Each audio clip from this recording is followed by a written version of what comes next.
या कामगारांना फॅक्टरीत न जायला सांगून तुम्हाला हरवशील? या विक्रांत महाडिकच्या विरोधात गेल्यानंतर काय होतं हे या कामगारांना लवकरच कळेल, आणि तुलाही. विक्रांत सर,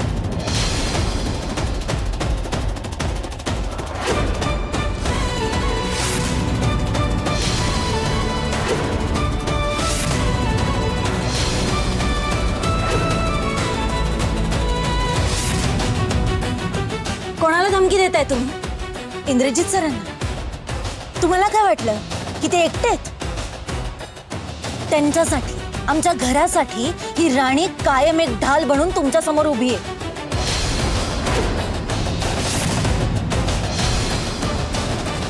आणि तुम्हाला धमकीच द्यायची आहे ना, मग मला द्या ना.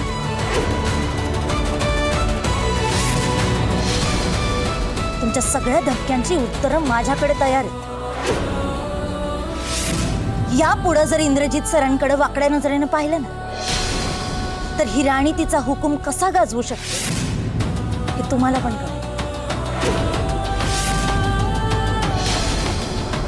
मला ललकारू नका.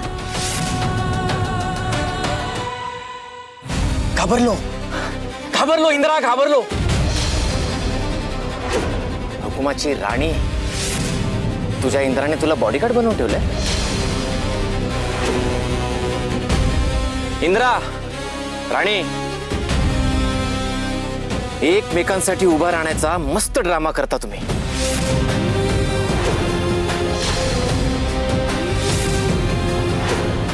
पण हा ड्रामा माझ्यासमोर चालणार नाही. तुम्हा दोघांना मी पुरून उरीन. विक्रांत महाडिक नाव आहे माझा.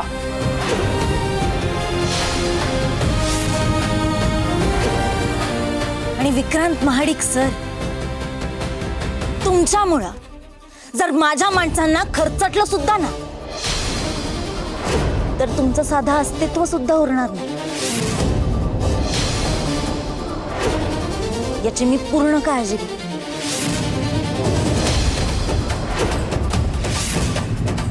आणि मी जे बोलते ना ते मी करतेच. ही माझी सवय नाही, स्वभाव आहे. काल आम्ही तुमच्या अंगणात होतो, पण आज तुम्ही आमच्या अंगणात आहात. विसरू नका.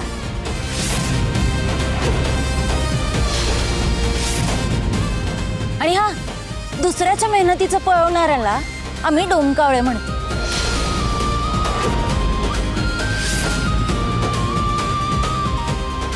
पण तुम्ही तर मेलेल्याच्या टाळूवरचं लोणी खाणारे सैतान आहात. त्यामुळे हे जे ओरबाडले, हिसकावले ना, त्याच्या माझात फिरू नका. हे दादासाहेब तर दरोडेखोर आहेत.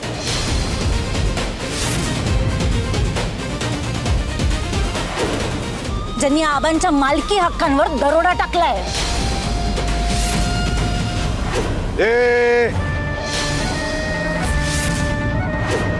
तोंडाला लगाम घाला पुरी.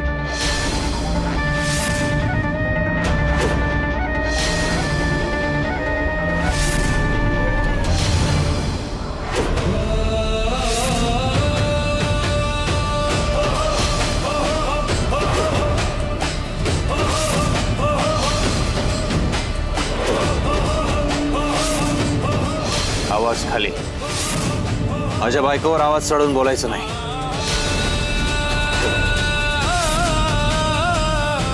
कारण तिच्यावर आवाज चढवणं तर फार दूर राहिलं. तिच्याकडे कोणी वाकड्या नजरेने पाहिलं ना, त्या नजरेचं अस्तित्व ठेवत नाही मी.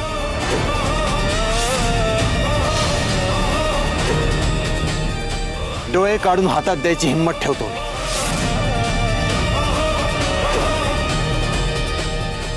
आणि हो, आता एक पाऊल जरी पुढे आलात ना, सगळ्या नात्यांची राख करून टाकेन मी.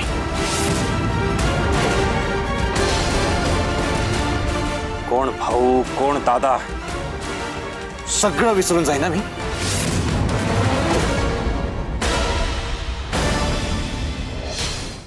दादासाहेब, आता तुम्ही राणीच्या अंगावर धावून गेलाय. अजून एक पाऊल जरी पुढे टाकलं ना, तर या गाडी सकट तुमचा भुसकाट होईल.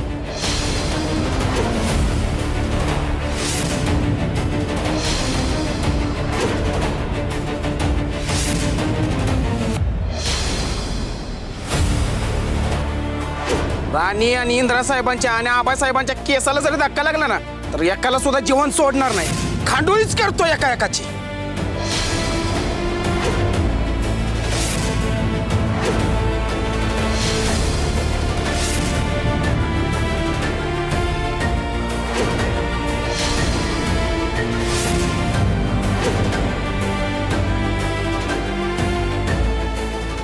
कळलं का आबासाहेबांनी काय कमवलंय? कामगारांचा त्यांच्यावर किती जीव आहे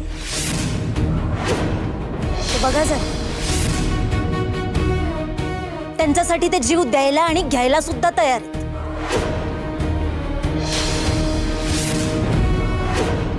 तुमच्यासाठी तुमची पोटची पोरं तरी उभं राहतील का? या वस्तीतल्या जमिनीवर तुम्ही तुमची मालकी सांगताय ना, मग नीट ऐका. आबासाहेब सोडून आम्ही कोणालाही मालक मानत नाही, म्हणून बाकी कोणीही आलं तरी आम्हाला फरक पडत नाही.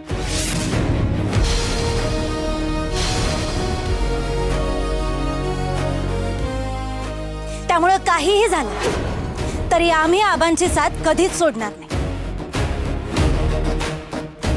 तुमच्याकडे पैशाचा माज असेल ना तर आमच्याकडे कष्ट करण्याची धमक, तुमच्याकडे लुबाडण्याची वृत्ती असेल तर आमच्याकडे कमवण्याची जिद्द आहे. तुमच्याकडे दुसऱ्यांना हरवण्याचा विचार असेल ना तर आमच्याकडे जिंकण्याची उर्मी आहे.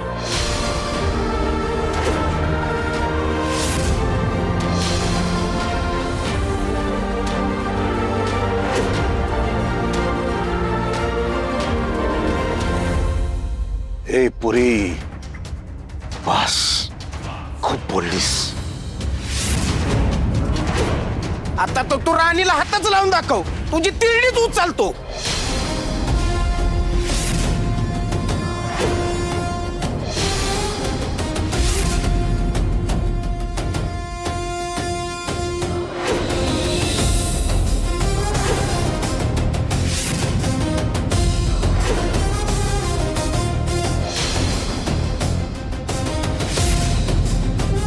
काय दादासाहेब, तुमचं अंग थरथर कापतंय असं का वाटतंय मला? काय म्हणता तुम्ही? मी बोलतो तेव्हा मीच बोलतो. बोला, काय म्हणणं तुमचं यावर? इंदिरा सर, घसा सुकलाय म्हाताऱ्याचा.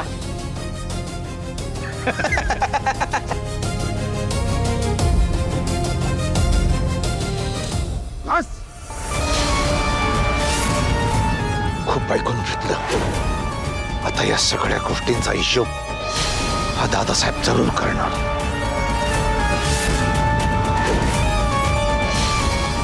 आम्ही बोललो आणि विषय संपला. दादासाहेब, तुमचा सगळा हिशोब आम्ही चुकता करण्याआधी निघा इकडनं.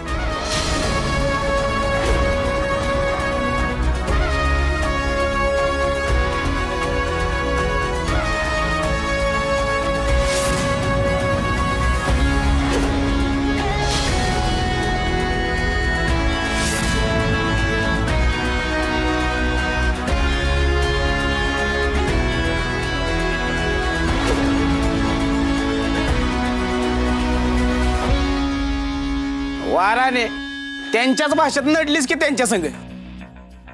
राणीने एकदम त्यांच्या थोबाडाचा रंगच उडावला. राणे, अगं एकच नंबर, चांगलाच हिसका दाखवलास की. राणे हायच आपली खमकी. रानी तुम आगे बढ़ो, हम तुम्हारे साथ हैं. रानी तुम आगे बढ़ो, हम तुम्हारे साथ हैं. रानी तुम आगे बढ़ो. हम तुम्हारे साथ हैं. कोण म्हणता देत नाही, घेतल्याशिवाय राहत नाही. कोण म्हणता देत नाही. घेतल्याशिवाय राहत नाही. सर, ते दादासाहेब आणि विक्रांत सर जे म्हणाले ते मनाला लावून घेऊ नका. नाही घेणार. मला माहिती आहे तू माझ्यासोबत नेहमी उभी असणारच. तुम्ही सुद्धा. अरे कोण म्हणता देत नाही. घेतल्याशिवाय राहत नाही. थांबा थांबा, शांत व्हा. आता मला जे काही तुम्हाला सांगायचंय ते मला आत्ता कळणार नाही, पण मी काय म्हणतोय हे एकदा नीट समजून घ्या. आणि तुझं हे आजचं वागणं मला अजिबात पटलेलं नाहीये. अरे मित्रांनो, आपण इतकी वर्ष मेहनत करून घाम गळून ही फॅक्टरी उभी केली. ती आधीच त्या विक्रांच्या ताब्यात गेली. तुम्हीच जर का फॅक्टरीत गेला नाहीत, आपली फॅक्टरी जपली नाही, फॅक्टरी बंद पडेल. इतक्या वर्षांची आपली मेहनत मातीत जाईल. माझा त्या विक्रांतवरती विश्वास नाही, पण माझा तुमच्यावरती विश्वास आहे. तुम्ही जर का फॅक्टरीत जाल तर मी निश्चिंत असेल. जर का विक्रांतनं बाहेरनं कामगार आणले तर फॅक्टरीचं वाटोळं होईल.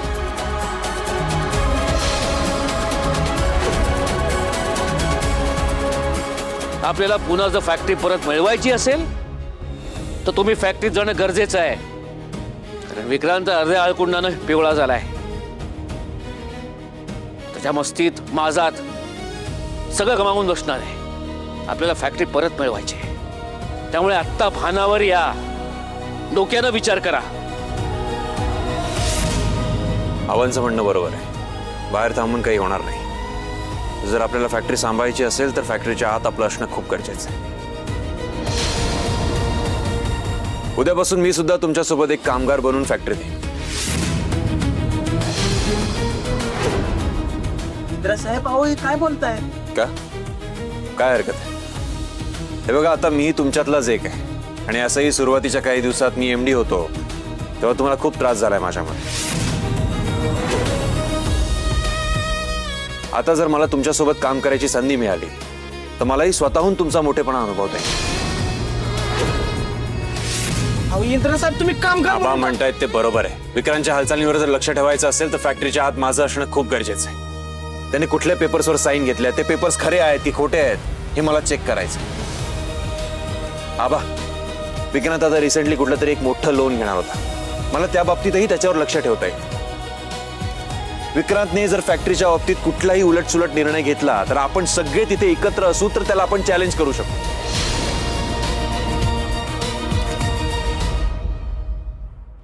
बरोबर आहे सर. ही सगळी कामं एकट्याने नाही होणार. आपण सगळे मिळून ही कामं करू. तुम्ही गोष्टी ठरवत जा सर. मी तुमच्यासोबत आहे. गेलेलं जर आपल्याला परत मिळवायचं असेल तर आता आपल्याला शून्यातून सुरुवात करावी लागेल. त्यामुळे तुमचा हा निर्णय मला तरी आवडला. पण मला आवडला नाहीये. इंद्रा, ज्या फॅक्टरीत तू एमडी म्हणून जात होतास आता तिथे तू कामगार म्हणून जाणार आहेस? मला अजिबात मान्य नाही आहे. हे बघ, जायचंच असेल ना फॅक्टरीत तर काहीतरी चांगलं काम कर. अरे एवढा शिकलास ना तू, जरा वरच्या लेवलचं काम कर. कामगार म्हणून जायची काही गरज नाहीये.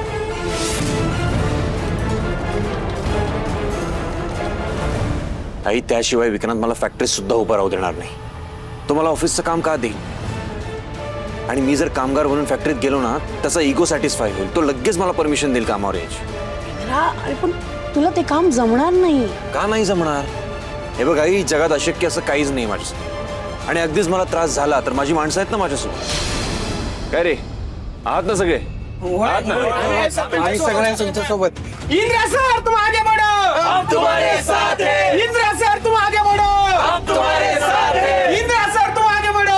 हम तुम्हारे साथ हैं. बघितलं साहेब, ही माणसं माझ्यासोबत असतील ना मला कसलीच भीती नाही आहे. मला प्लीज हे काम करू द्या.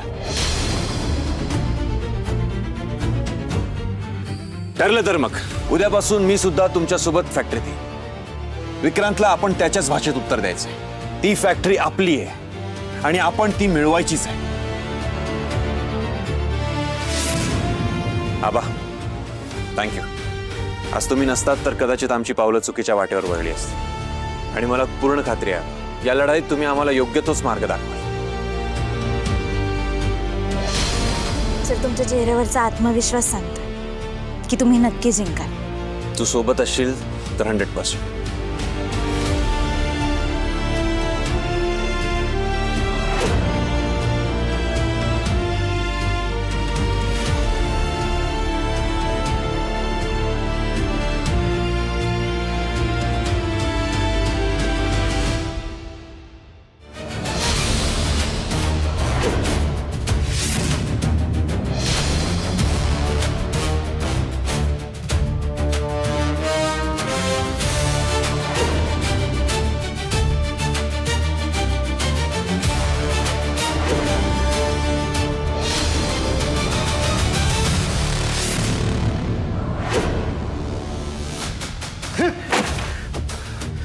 दादासाहेब ऐक माझ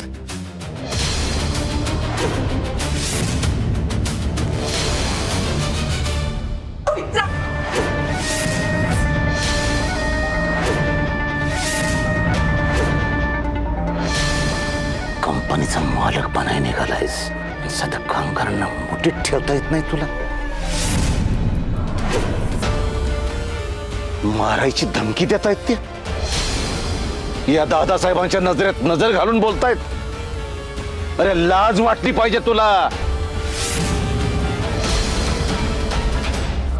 ते कामगार ढाल बनून जयसिंगसाठी उभे राहिलेत आणि तेच कामगार हातात काट्या कुऱ्हाड घेऊन तुला मला माराय धावलेत. अरे काय लायकी राहिली आपली. दादासाहेब त्या आबांनी कामगारांना डोक्यावर बसून ठेवले म्हणून माजलेत. त्यांना पोचले ना म्हणून ते खाल्ल्या मिठाला जगतायत. अरे मग हीच गोष्ट अक्कल हुशारीनं तुला नाही का करता आली. गोड बोलून सगळ्याला आपल्या गोटात घ्यायचं सोडून तो फुकटचं माझात फिरतोयस. मला तर वाटतं ना हे सगळं करायची तुझी लायकीच नाही.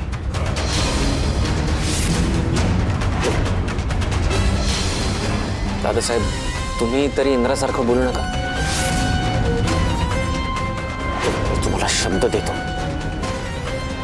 इंद्रा, आबा आणि कामगारांना मी सोडणार नाही. आज झालेल्या अपमानाचा मी बदला घेणार. बदला घेणार. आधी करून दाखवायचं मग थोबाड उघडायचं. ए काय नुसतं बघत उभं राहिलाय. जा, पाय दुखायला लागलेत माझं चालून चालून.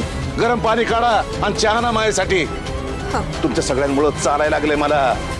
हे जा माझं टॉवेल घेऊन ये. आणि तू गरम पाणी घेऊन यायचं. चला निघा निघा. माझ्या नजर समोर कुठे थांबू नका. चला निघा.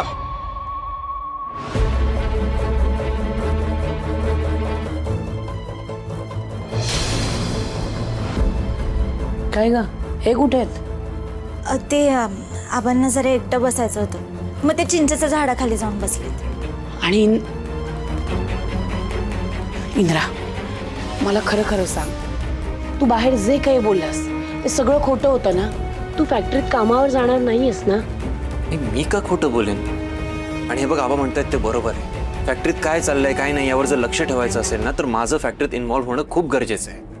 आणि म्हणून हा निर्णय घेतलाय. इंद्रा, तू फॅक्टरीत कामाला जाणार आहेस? तो विक्रांत तुझा अपमान करण्याची एक संधी सोडणार नाही. आणि ते दादासाहेब म्हणजे काही फार शहाणा माणूस नाहीये. त्यांनी तुझ्या बाबतीत काही उलटसुलट केलं म्हणजे नाही नाही, मी तुझा जीव धोक्यात घालू शकत नाही. तू उद्या कुठेही जायचं नाहीस. मी प्रॉमिस करून आलोय बाहेर कामगारांना. अरे कामगारांना शब्द दिला म्हणजे तो पाळलाच पाहिजे असं काही नाहीये. मला मगाशी बाहेर बोलता आलं नाही, पण मी तुला कुठेही जाऊ देणार नाही. आई, कुठलंही काम छोटं नसतं. ते काही मला मान्य नाहीये इंद्रा. आणि तू उगाच आता नको तो हट्ट करू नकोस. त्या विक्रांतनी तुला मारायला गुंड पाठवले होते. बुवांना जीवानीशी संपवायचा प्रयत्न केलाय त्या माणसानी. अरे तो कुठल्याही थराला जाऊ शकतो हे आपल्याला कळून चुकलंय. मग आपण विचाराची परीक्षा का म्हणून घ्यायची? मालती मॅडम पण ए बाई, तू ना आता उगाच मध्ये काही बोलूच नकोस. खरं तर तू ह्याला समजवायला हवंस. नवरा मानतेस ना याला, मग त्याची जराही काळजी वाटत नाही? आई, काळजी करायची काही गरजच नाहीये. तू, आबा, राणी, आपले सगळे कामगार माझ्यासोबत असताना आपण का घाबरायचंय? आणि हे बघ, कामगारांना मी शब्द दिलाय, मी आता मागे हटू शकत नाही. तुझ्या हट्टाला पेटू नको. आई, मी मागे हटणार नाहीये. आई, आता मी जर मागे हटलो ना तो विक्रांत आपल्याला यापुढे कधीच फॅक्टरीमध्ये पाय ठेवू देणार नाही. आणि मुळात ही वेळ मागे हटण्याची नाहीच आहे आई. ही वेळ पुन्हा उभं राहण्याची. आणि असं जर आपण केलं ना तरच आपण त्या विक्रांतला फॅक्टरीच्या बाहेरचा रस्ता दाखवू शकतो. मालती मॅडम, मला कळतंय परिस्थिती बिकट आहे. आपण अशा परिस्थितीत तर लढायचं असतं ना, नाहीतर गोष्टी बदलणार कशा? पण हे सगळं बदलण्यासाठी मी माझ्या इंद्राचा जीव पणाला नाही लावू शकत. त्या विक्रांतने याला काही केलं म्हणजे आता ना आणखी काही सहन करण्याची ताकद नाही राहिली माझ्यात इंद्रा.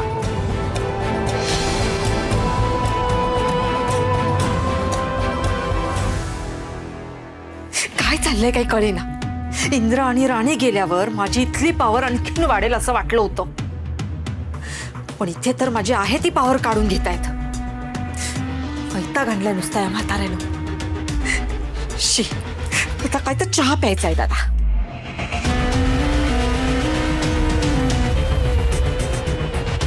अगं उर्मिला, एवढी आदळापट काय चालले? सगळं दिसून काहीच दिसत नाही असं आव माझ्या समोर आणू नका. उर्मिला, मी तुला कामाला लावलेलं नाही, उगाच चिडचिड करू नको बघ. तुम्ही नाहीच लावलत मला कामाला, पण इथं येऊन थोडी मला मदत करावी असंही नाही वाटत तुम्हाला. जाऊन आराम करा, निघा. उर्मिला, अगं मी तुला मदत करायला आले तर दादासाहेब परत मलाच सुनवतील. मग ऐका ना, ते जे काय बोलतात ते ऐका. आम्ही पण त्यांची बोलणी ऐकतोच आहोत ना. आणि काय हो, ज्यावेळी या घरामध्ये ती मालती आणि राणी होती तेव्हा तर फार पुढं पुढं करायचात. माझ्यावर तर कधी किचनमध्ये यायची वेळ पण नाही आली. पण आता तुमचा नवरा आलाय ना, मला इथे किचनमध्ये सतत राबावं लागतंय. मी कंटाळली ह्याला, मी काही करणार नाही. नवरा कोणाचा आलाय? तुमचा आलाय ना, मग तुम्ही करायचं, मी काही करणार नाही. त्यांना खायला प्यायला कॉफी चहा पाणी हे सगळं तुम्ही बघायचं. उर्मिला, उर्मिला ऐक ना. मालती मला उपरेपणाने वागवायची असं म्हटले खरं मी, पण आता तरी काय वेगळं जगते मी. माणसं बदलली फक्त, माझं जगणं तर तेच आहे. आई, इकडे बघ, तू का काळजी करतेस? कोणी काही करणार नाही मला, आणि मी काही एकटा आहे का? तू बघितलंस ना बाहेर किती लोक आपल्याकडून आहेत. नको काळजी करूस प्लीज. मालती मॅडम, अहो खरंच तुम्हाला इंद्रजित सरांची काळजी करायची गरज नाही. सगळे कामगार त्यांच्याबरोबर सावलीसारखे असतील.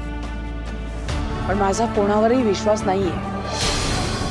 आई, आपण जे काही गमावलंय ते परत मिळवायचं असेल तर घराच्या बाहेर पडावंच लागेल ना. आणि त्या विक्रांतला जर कळलं की आपण असे हेल्पलेस फील करतोय तर तो या गोष्टीचा आणखी फायदा घेईल. मालती मॅडम, सर एकदम बरोबर बोलताय. अहो जेव्हा सर फॅक्टरीत जात नव्हते तेव्हा मधल्या मध्ये विक्रांत सरांनी खूप घोळ घातले. हे मला केटी सरांनी सांगितलं.